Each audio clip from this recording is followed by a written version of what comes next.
Hello, happy Friday.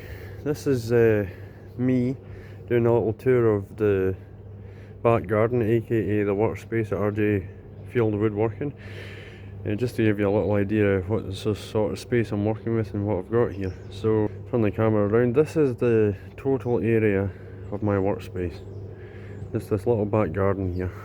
Here we have the table saw, which is relatively new. Thankfully it's got a fence now, which vastly improves the quality of the work that I'm able to make, and it's got the little gauge there so I can see what lengths I'm working with. Widths. This is the blade guard, which the last table saw didn't have, and that's really important for obvious reasons. Stops me losing a hand or an arm. This is my workbench, also quite new. Extends out. Like that. There we go, and that's where I'm working now. It's much easier to work with a flat, steady surface as opposed to something that shakes all the time. Round here is the miter saw. Now, this has been integral to a couple of things I've done recently. This can cut the angles at 45 degrees, any sort of angle you want really. You just unloosen that and you can turn that to be different angles, and obviously it's one of the ones where the blade comes up and down and back, so it's really useful piece of kit that. This is the scrap box, which is where I keep lots and lots of scraps of things that I've been working with.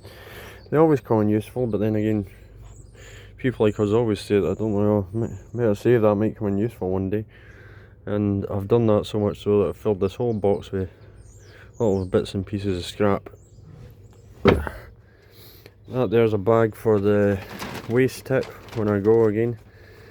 Go into the municipal waste tip with any bits of wood that are rotten or bits that have got screws, nails, etc. in them that I'm not going to use, sawdust, etc. That's all in there. Under this lean-to here and that other one there, which is a bit of a mess right now, over there is the thicker bits like the 4x2s and whatnot. Under here is the thinner bits like the planks of wood that are used for planters and things. Just whatever I managed to reclaim.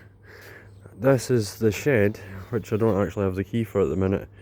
You see there my wee sign with RJ Field Woodworking established 2025 on it. So that's basically a reclaimed shed which is tacked onto the front of my original shed, and as you can see it's in quite a poor way. It needs refelted. The back shed, I mean, it's needs to be sorted out because I don't want water getting into where my tools are kept. And there's my pride and joy, my pergola.